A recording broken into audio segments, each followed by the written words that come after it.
Well, good day, family. Welcome back to you. I trust you're doing well on today. I trust above all things that you're prospering, that you're in great health, even as your soul prospers. Family, listen at this. If I didn't tell a teachers happy Teacher Appreciation Week last week, I'm going to tell you now because I appreciate you. You are doing some things that are amazing. You got these children's lives that you're sowing into their minds and to help them make wise decisions and also to elevate them into their place in society. Thank you, teachers. If I didn't say it last week, I'm going to say thank you this week. It was last week's Appreciation Week, but every day is Appreciate Teachers Appreciation Day. Now, listen at this, family.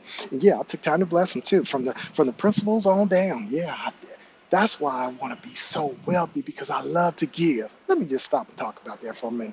I have been, I have been so blessed in my lifetime to be able to have resources and to be able to steward over resources with stuff, with things, with people's lives. But I'm gonna tell you, with the stuff and the money and all of that, I have been giving even when I wasn't at the point that I'm giving now. I was doing it then because I was sowing seeds then, not trying to get something out because I know a lot of people talk about sow this so that you can get. I sow because of the position of love.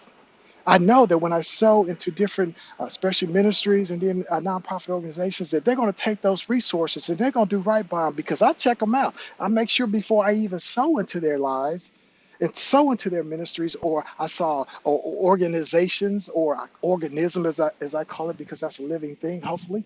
I already search them out to see if they have proven character, see if they operate integrity. So I don't know my seed that's going into good ground and it produces a harvest. It's automatic. It's the law of reciprocity.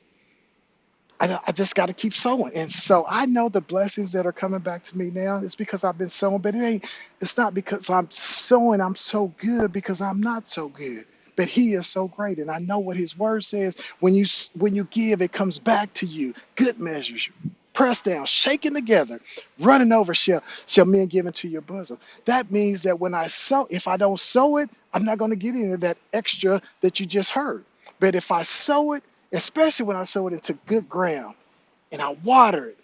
I'm speaking of it. I'm not speaking negative, but I'm not doing it just for the motive of getting something back. I do it because it's an act of love. That's why I don't need anyone to tell me. I may be 100,000 miles away from where I'm sowing into, but no one's got to prompt me and to do it. That's why I sow into my grandbabies.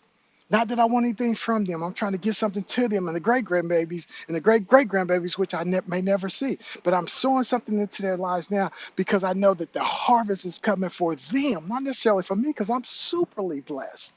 I am so blessed. Sometimes I just say thank